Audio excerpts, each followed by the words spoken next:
Hey everyone. Excited to dive into a topic I know a lot of you have been asking about, mindfulness.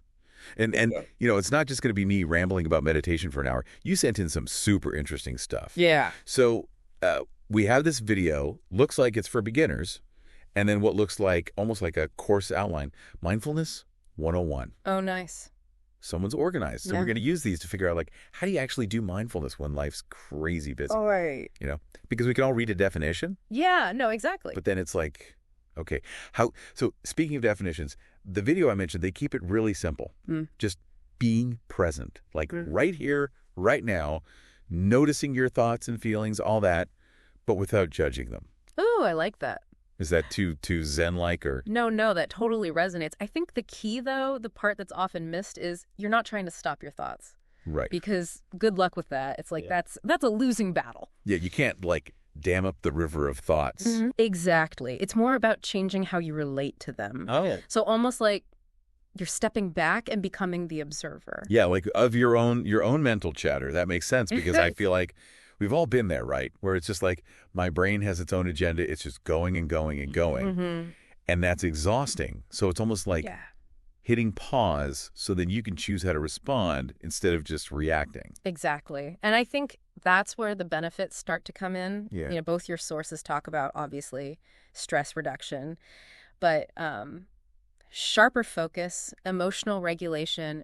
The Mindfulness 101 guide even mentions pain management. Oh, wow. That's getting a little out there. It is. If you're skeptical, I don't blame you. Right. It's like, sign me up, but... It does sound a little miracle cure-ish. Yeah, exactly. Yeah. I mean, don't get me wrong. I'm all for miracles. But what did catch my eye, and maybe this is where the skeptic in me is like, okay, there's some grounding here. The guide talks about the science behind it, Yes. like neuroplasticity. So it's not just like, oh, think good thoughts and you'll be fine. It's actually like changing our brains. It really does. Every time you practice mindfulness, you're kind of strengthening those neural pathways that are associated with calm, with focus, with emotional regulation. Oh, interesting. Yeah. It's almost like doing bicep curls for your brain, but instead of bulging muscles, you get a calmer, more resilient mind. Okay, that's an analogy. I like that. Right. That works for me. Yeah. So it's not just like fluffy, feel-good stuff. It's like, no, there's something actually happening up there. There is. So how do we do it? The video starts off with, I mean, it's for beginners, so it's like really accessible stuff, mindful breathing, do a body scan. They even just talk about, like, pick an object and just focus on it. Sure. It almost seems too simple, I think that's the beauty of it, though.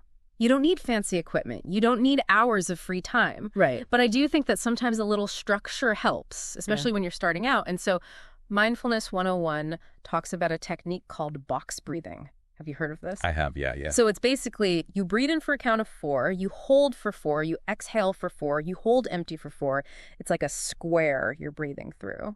Okay, I love how visual that is. It's very visual. Right, should we try it, even just a round? Sure, yeah. Okay, so breathing in, 2, 3, 4, hold, 2, 3, 4. Exhale, 2, 3, 4, hold empty, 2, 3, 4. Yeah, you feel a little bit more centered already. I do. I feel like I reset something. So that's great. But the video also mentions, like, mindful walking, mindful eating. Right. Can we really call those formal practices? Or is that like cheating? No, I think it totally counts.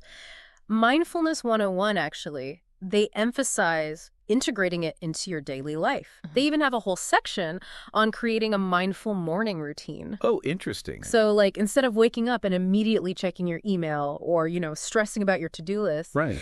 you take some time to just set your intentions for the day, maybe do a gratitude practice. Oh, I like that. Just basically set a positive tone for the day ahead. That's great. So it's not like, oh, I got to find another 30 minutes to meditate. It's like, no, I can just, while I'm brushing my teeth, Exactly. I can be mindful about that. Absolutely. Okay.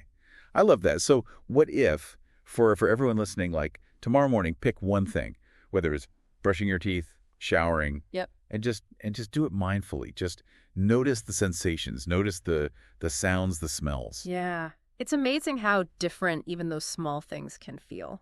Yeah, no, that's a great challenge. Okay, I'm into that. Yeah. So Mindfulness 101, they don't just stop at the basics, though. They go into some like pretty cool advanced techniques. They do. Anything in there like grab you that you're like, oh, I got to try that. Ooh. Let me think. I'm always intrigued by the RAIN technique for emotional regulation. Oh, yeah. If you heard of that one. I've heard of it, but break it down. All right, so it's an acronym. It stands for recognize, allow, investigate, and non-identification. Okay, so it's for those moments when you're feeling like all those big emotions, you're like, what do I do? Exactly. It's like a mental toolkit for working with those difficult emotions. Okay. Recognize what, though? Well, so first you recognize whatever emotion is present. Okay. Is it frustration because you're stuck in traffic? Is it anxiety about a work deadline? Or even, that burst of joy when you hear your favorite song? Right, like any of it. Any emotion that comes up, you just notice it without judgment. Okay. And then, this is the key part, you allow it to be there. You don't try to push it away or pretend you're not feeling it. Right. It's all about acceptance, not suppression. Got it. Yeah. So we're not trying to be like emotionless robots. Exactly. We're just trying to like ride the wave a little bit better. Yeah, the waves. I love that. And then the I, investigate. Right? Investigate. So this is where you get curious. Yeah. What sensations are you feeling in your body? What thoughts are connected to this emotion? Where is it coming from? So you're like getting all Sherlock Holmes on your feelings. Exactly. You become a detective of your own inner world. I love that. Yeah. But the N, non-identification, that always like throws me off a little bit. I don't know. It sounds a little heady, but it's actually pretty simple. Imagine you're watching clouds pass by in the sky. Mm-hmm. You notice them, their shape, their movement, but you don't become the cloud. Right. You're separate. Same with emotions. You observe them, but you don't let them define you. Okay. You are not your anger. You're not your sadness. You're the awareness that's experiencing those emotions. Mind blown. Yeah. Okay, that's really helpful, actually. Yeah. It can be very freeing.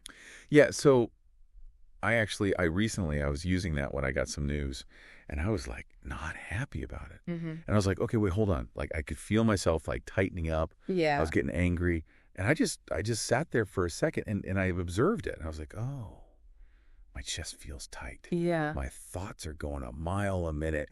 And it was crazy how just acknowledging it like took some of the power away. It really can. Because you're creating that space between you and the emotion. And in that space is where you find the freedom to choose your response. Yeah. No, that's so powerful. Yeah. Okay. But I want to zoom out for a second. So we've talked definition. We've talked a little bit about the science. We've even like dipped our toes into some techniques. Yeah. But how do we make this work? Like in the real world? Yeah, the $1 million question. Right, like with all the distractions and the busyness and everything. Like, and it seems like, thankfully, both of these sources that you sent in have some answers. They do. So let's get into that. Let's do it. Yeah. All right. One thing that both the video and Mindfulness 101 really emphasize is that mindfulness, it's not just about formal meditation. Okay. It's about those little moments of presence that you weave into like the fabric of your day. Okay, that's helpful because like who has time to sit on a mountaintop and meditate for hours? Not me. Right. So how do we do it in like real life? Well, I mean, the video talks about mindful walking. Right. Right, which I think is a perfect example. Like we're already walking, right? Whether it's to a meeting, to the coffee machine, even just around the block to clear your head. Why not turn that into a mini mindfulness practice? Okay, so what does that look like? What do I do? Mindfulness 101 talks about tuning into the sensations of your feet hitting the ground. Okay. The rhythm of your breath. Yeah. Maybe even the sounds and the sights around you. It's like turning that mundane activity into a sensory exploration. So instead of me walking and stressing about my to-do list, I can actually like use that time to de-stress. Exactly. Okay, that's a game changer. And it's not just walking. Mindfulness 101 also talks about mindful eating. Oh, yeah, okay. How often are we like eating lunch at our desks, scrolling through emails, inhaling takeout on our commute? Yep, all of the above. But mindful eating, it's not just about chewing your food slowly. Right. It's about really savoring each bite. Okay. Noticing the tastes, the textures, the smells. Right. It's about being fully present with your food and appreciating the nourishment it's giving you. But how does that actually help me with, like, my to-do list? Well, for one, it can actually improve your digestion. Oh, okay. Because you're not just, like, shoveling food down mindlessly. Right. It can help with portion control because you're actually more attuned to your body's signals of hunger and fullness. Okay. And, I mean, food just tastes better when you actually pay attention to it. Yeah, that's true. That's true. Okay, so mindful walking, mindful eating. Mm-hmm. What else can we, like, turn into a mini mindfulness practice? Well, remember that mindful morning routine we talked about from Mindfulness 101? Yeah. That's a big one. Okay. Because you're basically starting your day by setting the tone, Right. you know? And it's almost like you're investing a little time up front, but the rewards they kind of ripple out throughout the day. Okay, so break it down for me. Sure. So it starts with waking up gently.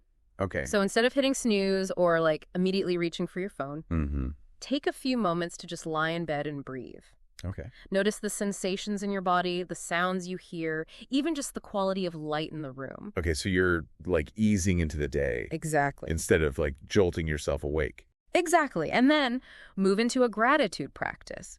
Think of 3 things, big or small, that you're grateful for.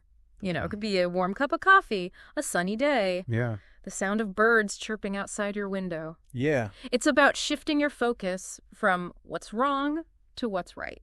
I love that. Yeah, it's like a little dose of positivity That's- before you start stressing about everything else. Exactly. And then finally, set an intention for the day. Okay. What do you want to accomplish? How do you want to show up in the world? It doesn't have to be anything monumental, just something that kind of gives your day purpose and direction. Yeah, like a guiding star for the day. Exactly. Okay, so the mindful waking up, gratitude, intention setting. Mm-hmm. I like it. But let's be real. Yeah. Even with the best intentions, there's going to be challenges. Absolutely. Like I know, and Mindfulness 101 talks about that. Yeah. They're not like sugarcoating it. Oh, yeah. You know, they talk Yeah. about mind wandering, impatience, just the sheer business of life. Okay, let's talk about mind wandering because my mind, I swear, it's like a ping pong ball. Yeah. Just bouncing all over the place. It's so relatable. So what do we do? Well, the key is to not beat yourself up about it Oh, when your mind wanders, which it inevitably will. right. The practice is just noticing when it happens and gently guiding your attention back to your breath or whatever your anchor is. So it's not about stopping the thoughts. It's just like, Right. oh, there you are, back to my breath. Exactly. And remember, it's a practice. Yeah. Like any skill, it takes time, it takes repetition. Right. And Mindfulness 101 really emphasizes that consistency is key. Okay. Even a few minutes a day Yeah. can make a big difference. Okay, that's encouraging. What about impatience? Because I'll admit, I like to see results. Right. Well, I think that's a common one. Yeah. You know, we live in a world that values instant gratification. Right. But mindfulness, it's more like planting a seed. It takes time. It takes nourishment and patience to see it grow. So we're trusting the process Trusting the process. and being kind to ourselves. Exactly. And Mindfulness 101 reminds us, you know, there will be days when your practice feels effortless. Right. And there will be days when it feels like a struggle. Yeah. And both are okay. Okay. Both are part of the journey. Okay. We've talked a lot about the how. Mm-hmm. Can we get into like a little bit more of the why? Sure. Like both sources mention the science a bit. Yeah. And I'm curious, like what's actually happening in our brains when we do this stuff? Right. That's where it gets really interesting. Yeah. So Mindfulness 101 talks about neuroplasticity, Yeah. which is basically the brain's ability to change and adapt. Right. It's not like It's fixed. fixed. Exactly. Okay, so what's going on? Give me the science lesson. Well, so mindfulness strengthens the prefrontal cortex, Okay. which is the part of your brain that's responsible for executive function. So like planning, decision making, all that good stuff. Exactly. And emotional regulation. Okay, so like the part that helps us stay calm, cool, and collected. Exactly. Exactly. And at the same time, it actually weakens the amygdala. Oh, interesting. And it's just like your brain's alarm system. So it's like turning down the volume on the alarm bells. Exactly. And so that's why people who practice mindfulness tend to be less reactive to stress, Okay. less reactive to fear. They're not constantly in that fight or flight mode. That makes a lot of sense because I notice like when I don't do it, Mm-hmm. I'm I'm way more scattered. I'm way more anxious. Absolutely. And the great thing is, with practice, we can actually shift that balance of power in the brain. We can strengthen the areas that promote calm and focus, and we can kind of quiet down those areas that are associated with fear and anxiety. Like we're giving ourselves a mental upgrade. Exactly. Okay, I'm sold. This is not just some woo-woo thing. It's not. This is legit. So Mindfulness 101, though, they don't just stop there. No. They talk about some more advanced techniques and applications. They do. What are some things that we can, like, explore once we've kind of mastered the basics? Well, we already talked about the RAIN technique for emotional regulation. Right. But they also dive into things like open awareness meditation, Okay. where you're not focusing on a single object, but you're kind of expanding your awareness to your whole field of experience. Oh, wow. So like a panoramic view. Exactly. Instead of just like tunnel vision. Exactly. Okay, what else? They also explore specialized applications of mindfulness for things like sleep enhancement, relationship improvement, really specific challenges. All right, those are two big ones. Let's get into those. Right, sleep. Or maybe the lack of sleep. Because I think we've all been there. Like 3 a.m, staring at the ceiling, like, why am I awake right now? Yeah. So Mindfulness 101, they get into this. What do they have to say? Well, they really emphasize that sleep isn't just about the number of hours you're spending in bed. Okay. It's about the conditions you're creating for restful sleep. Yeah. Both mentally and physically. So it's like setting ourselves up for success. Exactly. Okay. So, think about your bedtime routine. Are you scrolling through social media right before bed? Watching like action movies, all the things, yeah. Working late into the night. I mean, sometimes it feels like that's the only way to like unwind. I know, it's so tempting. Yeah. But the thing is, the blue light that's emitted from those screens, it actually interferes with our natural sleep-wake cycle. Okay, right. Yeah, I've heard that. So Mindfulness 101 suggests creating a digital curfew. Oh. Like putting away all screens at least an hour before bed. Okay, so then what do I do for that hour? Just like sit there in the dark. I mean, think of it as an opportunity to reclaim that time for yourself. So they recommend incorporating like calming activities into your evening routine. Okay. A warm bath, reading a book, listening to relaxing music, maybe some gentle stretching. Okay, that actually sounds really nice. Yeah. Like a little buffer between the craziness of the day and trying to sleep. Exactly. And then right before you actually get into bed, they suggest like a short mindfulness meditation. Yeah, or some deep breathing exercises just to kind of calm down your nervous system, quiet those racing thoughts. So instead of like lying in bed and thinking about my to-do list, exactly, I can actually like try to let go. Exactly. Okay. But Mindfulness 101 also acknowledges that, sometimes sleep issues go beyond just needing a relaxing bedtime routine. Oh, yeah, for sure. They have a whole section on managing insomnia. Okay. Which can be a real challenge. Yeah, when it's like, you just can't sleep. Right. It's the worst. It's the worst. And while mindfulness isn't a magic cure, they really emphasize the importance of acceptance. Okay. Acceptance? But how do you accept something that's driving you crazy? Well, think of it this way. Instead of getting frustrated and anxious when you can't sleep, which just makes it worse. Right. Yeah, the more you like try to force it, exactly, the worse it gets. Exactly. Just try to acknowledge that you're awake. Okay. Notice the sensations of your body, the sounds around you, the rhythm of your breath. Okay. Just observe it with a gentle, curious awareness.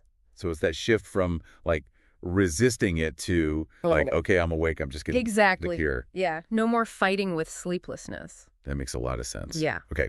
All right. Let's shift gears a little bit. Okay. Talk about relationships. Right. Because those can be, wonderful and they can be and really hard sometimes. They can be a challenge. Yeah. And Mindfulness 101 gets into this. They talk about how mindfulness can help us build like stronger, more authentic connections by cultivating 2 key skills: mindful communication and social mindfulness. Okay. Mindful communication. Break that down for me. Sure. So it all starts with being a better listener. Okay. And I don't mean just hearing the words someone is saying, but really paying attention to their message, both verbal and nonverbal. So like putting my phone away, making eye contact. Exactly. Really like being with the person. Being with the person. But isn't that just like good manners. It's more than that. Mindful listening is about cultivating a deep, open presence. Oh, It's about yeah. listening without judgment, without interrupting, without trying to formulate your response while the other person is still talking. Oh, I'm so guilty of that. We all are. It takes practice Yeah. to really quiet our own mental chatter and create that space for the other person's experience. Right. But mindful communication is also about being aware of our own internal state. Okay. You know, as we're interacting with others, are we feeling defensive, judgmental, impatient? Okay. You know, noticing those internal reactions allows us to respond more skillfully. Right. It's like taking that pause before you speak, Exactly. which can prevent so many problems. It can. Yeah. And then the other key component of mindful communication is expressing ourselves authentically Ew. and with kindness, even when it's difficult. So it's like speaking your truth, Yeah. but doing it in a way that's respectful of Exactly. the other person. Exactly. Finding that balance between honesty and compassion. Yeah, I like that. And then social mindfulness takes this a step further. Okay. It's about bringing mindful awareness to all of our interactions. So not just one-on-one conversations, Right. but when you're in a group, when you're out in public. Exactly. It's about noticing the dynamics between people, the energy of a group, you know, being sensitive to the needs of others. So you're really tuned in to the subtle stuff. Exactly. It's like you're reading between the lines. That's amazing. It can be really helpful. Wow. Okay. We've covered a lot I have. in this deep dive on mindfulness. We have. From just the basic definition and the science behind it to practical techniques for managing stress, for sleeping better, for better relationships.